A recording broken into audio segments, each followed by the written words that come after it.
ഒന്ന് രണ്ട് ഹദീസുകൾ ഞാൻ നിങ്ങളുടെ ശ്രദ്ധയിൽ കൊണ്ടുവരികയാണ്.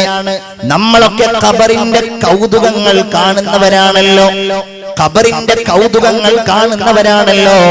എന്നാൽ ഒന്നാമതായി നമ്മൾ അറിയേണ്ട ഒരു കാര്യം, നമുക്കൊരാളെ ഖബറടക്കേണ്ട രംഗമുണ്ടായാൽ റസൂലുള്ള പറയുകയാണ്, ഇദ്ഫനൂ മൗതാകും വസത ഖൗമിൻ സ്വാലിഹീൻ.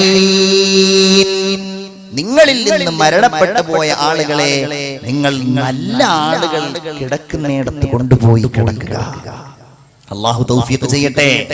നമ്മളുടെ പള്ളികളിലൊന്നും അതിനുള്ള സൗകര്യം ഉണ്ടായിരിക്കൂല, നമ്മുടെ ഭാഗ്യത്തിനനുസരിച്ചായിരിക്കും അത് വരിക.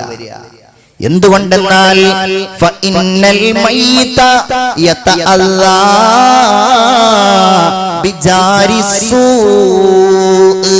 കള്ളുകുടിയനാണെങ്കിൽ, വ്യഭിചാരിയാണെങ്കിൽ ഈ വ്യക്തിക്ക് ഖബറിനുള്ളിൽ അനുഭവിക്കുന്ന ശിക്ഷ ഇവന്റെ അയൽക്കാരന് ബാധിക്കുമെന്ന് മുഹമ്മദ് മുസ്തഫ സല്ലല്ലാഹു അലൈഹി വസല്ലം.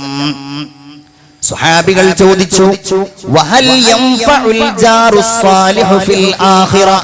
അങ്ങനെയാണെങ്കിൽ ഒരു നല്ല അയൽവാസിയെയാണ് കിട്ടിയതെങ്കിൽ അതവന് ഉപകാരപ്പെടുമോ? അതേ, ഉപകാരപ്പെടും.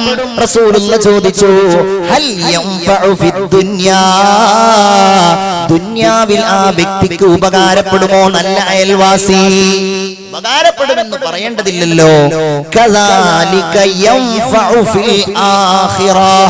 അങ്ങനെയാണെങ്കിൽ അല്ലാഹുവിന്റെ അടുക്കൽ പരലോകത്തും ഈ വ്യക്തിക്ക് നല്ല അയൽവാസി ഉപകാരപ്പെടുമെന്ന് മുഹമ്മദ് മുസ്തഫ.